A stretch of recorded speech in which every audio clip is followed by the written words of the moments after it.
ഇപ്പോൾ PS മഹേന്ദ്രകുമാർ ഈ ഹർജി നൽകിയ വ്യക്തി തന്നെ നമുക്കൊപ്പം ചേരുകയാണ്.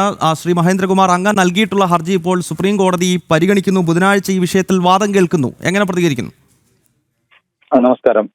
വളരെ സന്തോഷം തോന്നുന്നു. കാരണം പൊതുവെ ഹൈക്കോടതി സർക്കാരിനെ അനുവാദം കൊടുത്ത ഒരു വിഷയമായതുകൊണ്ട് തന്നെ ഒരു 50-50 ചാൻസിൽ തന്നെയാണ് ഹർജി സുപ്രീം കോടതിയിൽ എത്തിച്ചത്. എന്തായാലും ആ മെൻഷനിങ് വാദം അംഗീകരിച്ചുകൊണ്ട് ബുധനാഴ്ച കോടതി ഇത് കേൾക്കാം എന്ന് ചീഫ് ജസ്റ്റിസ് സമ്മതിച്ചത് തന്നെ വലിയൊരു കാര്യമാണ്.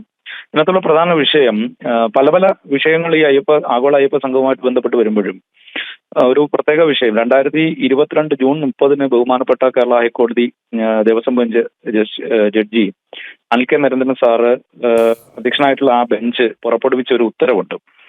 അത് നന്ദകിഷോർ ബജോരിയ ചാരിറ്റബിൾ ട്രസ്റ്റ് എന്ന് പറയുന്ന ഒരു സംഘടന ദേവസ്വം ബോർഡിന്റെ അനുമതിയോടുകൂടി പമ്പയിൽ ഒരു 40-50 പേർക്ക് മാത്രം ഉൾക്കൊള്ളുന്ന രീതിയിൽ ടെന്റും മറ്റ് സംവിധാനങ്ങളൊക്കെ കിട്ടി രാമകഥ എന്ന് പറയുന്ന ഹിന്ദു സംബന്ധിയായ ഒരു വിഷയം തന്നെയാണ് അതിൽ ആസൂത്രണം ചെയ്തത്. പക്ഷെ അത് ഹൈക്കോടതിയിൽ എത്തിയപ്പോൾ പോലും ഈ പരിസ്ഥിതി ലോല പ്രദേശമായതുകൊണ്ടും അന്ന് വിവിധ കാരണങ്ങൾ കാണിച്ചുകൊണ്ട് ബഹുമാനപ്പെട്ട കേരള ഹൈക്കോടതിയുടെ ഉത്തരവുണ്ട് ആ ടെന്റുകൾ ഉൾപ്പെടെ എല്ലാ നിർമ്മാണങ്ങളും പൊളിച്ചു മാറ്റാനും മേലിൽ ഇത്തരം പരിപാടികൾ നടത്തരുത് എന്നുള്ള രീതിയിലുള്ള ഒരു കർശന നിർദ്ദേശം ദേവസ്വം ബോർഡിന് കൊടുത്തിട്ടുള്ളതാണ്. അപ്പൊ ആ ഒരു ഉത്തരവിനെ ചലഞ്ച് ചെയ്യുകയോ അല്ലെങ്കിൽ ആ ഉത്തരവ് റിവേഴ്സ് ചെയ്യപ്പെടുകയോ ചെയ്യാത്ത ഒരു സാഹചര്യത്തിൽ ഇപ്പോ 3000-ഓളം പേരെ പങ്കെടുപ്പിച്ചുകൊണ്ട് ഈ നടത്തുന്ന പരിപാടി ശരിക്കും എന്താ പറയുക നേരത്തെയുള്ള കോടതി ഉത്തരവിനെ ലംഘിക്കുന്ന ഒരു പരിപാടിയാണ്. അപ്പൊ അത് ശരിക്കും കേരള ഹൈക്കോടതിയിൽ ഇപ്പോ പോയ ഈ ഹർജിയിൽ ഞാൻ യഥാർത്ഥത്തിൽ പങ്കാളിയല്ലായിരുന്നു. ഞാൻ ഹർജി കൊടുത്തിട്ടില്ല. അപ്പൊ ഞാൻ വിചാരിച്ചത് ഇങ്ങനൊരു വിഷയം വരുമ്പോൾ സ്വാഭാവികമായും മുൻകാല ഉത്തരവ് റെഫർ ചെയ്തിട്ട് അതിനനുസരിച്ചിട്ടുള്ള വിധി ഉണ്ടാകുമെന്നാണ് പ്രതീക്ഷിച്ചത്. പക്ഷേ അങ്ങനെ അല്ലാത്തൊരു സാഹചര്യം വന്നതുകൊണ്ടാണ് ഡയറക്റ്റ് സുപ്രീം കോടതി ഈ വിഷയത്തിലേക്ക് സമീപിച്ചത്. ഇത് കൂടാതെ ഇപ്പൊ നമ്മൾ നേരത്തെ പല വിഷയങ്ങൾ ചർച്ച ചെയ്യുന്നു. പലരും അഭിപ്രായം പറഞ്ഞിട്ടുണ്ട് ഈ മതേതര സർക്കാരിന് ഇത് ചെയ്യാനുള്ള അധികാരമുണ്ടോ. ദേവസ്വം ബോർഡിന് പോലും ദേവസ്വം ബോർഡിന്റെ നിയമം അനുസരിച്ചിട്ട് ദേവസ്വം ബോർഡ് രൂപീകരിച്ച നിയമം അനുസരിച്ച് ഇങ്ങനെയൊന്നും ചെയ്യാൻ അധികാരമില്ല. അത് കൂടാതെ തന്നെ വേറെയും ഗൗരവമായ 1-2 വിഷയങ്ങളുണ്ട്. ഒന്ന്, 2025 ഓഗസ്റ്റ് 23 ഇറങ്ങിയ സർക്കാർ ഉത്തരവ് പ്രകാരമാണ് ഇതിന്റെ നിർമ്മാണ പ്രവർത്തനങ്ങൾ ഈ ആഗോള അയ്യപ്പ സംഗമത്തിന് വേണ്ടിയുള്ള നിർമ്മാണ പ്രവർത്തനങ്ങൾ നടക്കുന്നത്. Indian institute of infrastructure and construction എന്ന സർക്കാർ അണ്ടർടേക്കിങ്ങിനെ ആണ് സ്ഥാപനത്തിൽ ഇത് ഏൽപ്പിക്കുന്നു. ശരിക്കും Indian institute of infrastructure and construction എന്ന് പറയുന്നത് ഒരു ഇൻഡിപെൻഡന്റ് സ്റ്റാറ്റ്യൂട്ടറി അതോറിറ്റി അല്ല. അത് ട്രെയിനിങ് ആൻഡ് സ്കിൽ ഡെവലപ്മെന്റിന് വേണ്ടിയിട്ട് Kerala academy for skill excellence കീഴിലുള്ള ഒരു സ്ഥാപനം. അതിന്റെ മാനേജ്മെന്റ് ഔട്ട്സോഴ്സിങ് ചെയ്തിരിക്കുകയാണ്. അതായത് ഈ Indian institute of infrastructure and construction എന്ന് പറയുന്ന സ്ഥാപനത്തിന് വേണ്ടി ഈ വർക്ക് ചെയ്യുന്നത് Uralungal labour contract cooperative society, നമ്മുടെ ഊരാളുങ്കൽ. അപ്പൊ ഊരാളുങ്കലും സിപിഎമ്മുമായിട്ടുള്ള ബന്ധം പ്രത്യേകിച്ച് നമ്മൾ കേരളത്തിൽ പറയേണ്ടതില്ല, എല്ലാവർക്കും അറിയാവുന്ന കാര്യമാണ്. അപ്പോൾ ഈ മുഴുവൻ പരിപാടിയുടെയും ഓർഗനൈസേഷൻ സ്ട്രക്ചറിന്റെ കേന്ദ്രബിന്ദു എന്ന് പറയുന്നത് ശരിക്കും ഊരാളുങ്കൽ ഉൾപ്പെടുന്ന ഇടതുപക്ഷത്തിന്റെ സഖാക്കളുടെ ഒരു സംവിധാനത്തിനകത്താണ് ഇത് വരുന്നത്. തിരുവിതാംകൂർ ദേവസ്വം ബോർഡിന് പണം പിരിക്കുക അത്തരം കാര്യങ്ങളിലല്ലാതെ ഇതിന്റെ ആസൂത്രണവുമായി ബന്ധപ്പെട്ടുള്ള റോളിൽ ചെറിയ സംശയങ്ങളുണ്ട്. അതുപോലെ തന്നെ ഇതിന്റെ ഒരു ഫണ്ടിങ് സ്ട്രക്ചർ, ഈ പരിപാടിയുടെ ഫണ്ടിങ് സ്ട്രക്ചറിനകത്ത് ചില പോരായ്മകളുണ്ട്. അത് ഇല്ലീഗലും അൺകോൺസ്റ്റിറ്റ്യൂഷണലുമാണ്. കാരണം ഈ പെർപെച്വൽ മൈനർ ആയിട്ടുള്ള അയ്യപ്പസ്വാമിയുടെ പേരിൽ ഭക്തജനങ്ങൾ അർപ്പിക്കുന്ന അല്ലെങ്കിൽ അയ്യപ്പസ്വാമിയുടെ പേര് പറഞ്ഞ് പിരിക്കുന്ന എല്ലാ തുകയുടെയും അധികാരി അല്ലെങ്കിൽ ഏക അവകാശി എന്ന് പറയുന്നത് സാക്ഷാൽ അയ്യപ്പൻ തന്നെയാണ്.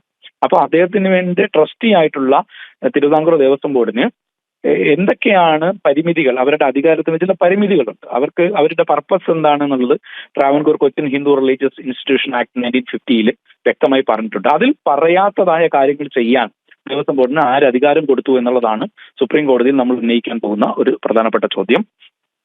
അതുപോലെ തന്നെ temple funds cannot be diverted എന്നുള്ള നിലയിൽ ഗോപാലകൃഷ്ണൻ വേഴ്സസ് കൊച്ചിൻ ദേവസ്വം ബോർഡിന്റെ ഒരു കേസ് 2007 ഒരു ബഹുമാനപ്പെട്ട ഹൈക്കോടതി വിധിയുണ്ട്.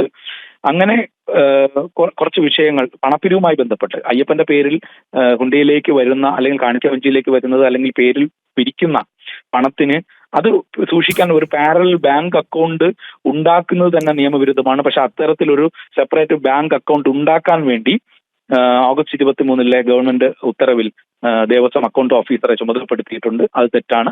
ഇനി അതല്ലാതെ തന്നെ ട്രഷറിയിലേക്ക് സംസ്ഥാന സർക്കാർ പിരിച്ചിട്ടാണ് ഈ പരിപാടി നടക്കുന്നതെന്ന് പറഞ്ഞാലും പ്രശ്നമാണ്. കാരണം കൺസോളിഡേറ്റ് ഫണ്ട് ഓഫ് ദി സ്റ്റേറ്റിലേക്ക് അത് വന്നതിന് ശേഷം അത് ഡിസ്പേഴ്സ് ചെയ്യുന്നതിന് ബഡ്ജറ്ററി സാങ്ഷനും അപ്രോപ്രിയേഷനും അങ്ങനെ കുറെ നിയമപരമായ നടപടികളുണ്ട്.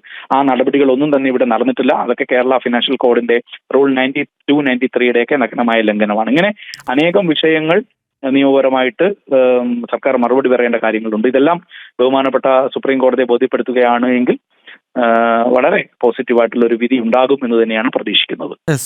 വളരെ നന്ദി ഡോക്ടർ മഹേന്ദ്രകുമാർ ഈ ഘട്ടത്തിൽ ഞങ്ങളോട് പ്രതികരിച്ചതിന്. ഏതായാലും താങ്കൾ നൽകിയിട്ടുള്ള ഈ ഹർജി ഈ വിഷയത്തിൽ ഒരുപക്ഷെ വലിയ വഴിത്തിരിവാകും എന്ന് തന്നെ വേണം മനസ്സിലാക്കുവാൻ. കാരണം 20-ാം തീയതിയാണ്, അതായത് ഇനി ഒരാഴ്ച കഴിഞ്ഞാൽ ഈ ഭക്തസംഗമം എന്ന പേരിൽ നിരീശ്വരവാദികൾ നടത്തുന്ന സമ്മേളനത്തിന് പമ്പയിൽ ഒരുക്കങ്ങൾ നടത്തുന്നു. അതിന് തൊട്ടു മുന്നോടിയായിട്ടാണ് രാജ്യത്തിൻ്റെ പരമോന്നത നീതിപീഠം ഇപ്പോൾ ഈ ഹർജി പരിഗണിക്കാൻ തീരുമാനിച്ചിരിക്കുന്നത്. ബുധനാഴ്ച ഇതുമായി ബന്ധപ്പെട്ടുള്ള വാദങ്ങൾ തുടങ്ങും എന്നാണ് മനസ്സിലാക്കാൻ കഴിയുന്നതും. വളരെ പ്രധാനപ്പെട്ട ചില വിഷയങ്ങൾ ഈ ഹർജിയിൽ ചൂണ്ടിക്കാണിക്കുന്നു. ഒന്ന്, നേരത്തെ ഹർജിക്കാരൻ തന്നെ ചൂണ്ടിക്കാണിച്ചതുപോലെ ദേവസ്വം ബോർഡിൻ്റെ ഫണ്ടുകൾ എങ്ങനെ ഇത്തരം സമ്മേളനങ്ങൾക്ക് നടത്താൻ കഴിയും എന്ന ഒരു ചോദ്യം ഉണ്ടാകുന്നുണ്ട്. കാരണം ദേവൻ്റെ ലഭിക്കുന്ന കാണിക്കയും മറ്റും ഉപയോഗിച്ചുകൊണ്ട് എന്തിന് ഇത്തരം രാഷ്ട്രീയ നാടകങ്ങൾ അല്ലെങ്കിൽ രാഷ്ട്രീയ ലക്ഷ്യത്തോടു കൂടിയുള്ള സമ്മേളനങ്ങൾ നടത്താൻ കഴിയുമോ എന്ന വളരെ പ്രസക്തമായിട്ടുള്ള ചോദ്യം അവിടെ ഉയരുന്നു. പമ്പ പരിസ്ഥിതി ലോല പ്രദേശമാണ്. ആ നദിയുടെ തീരത്ത് എങ്ങനെ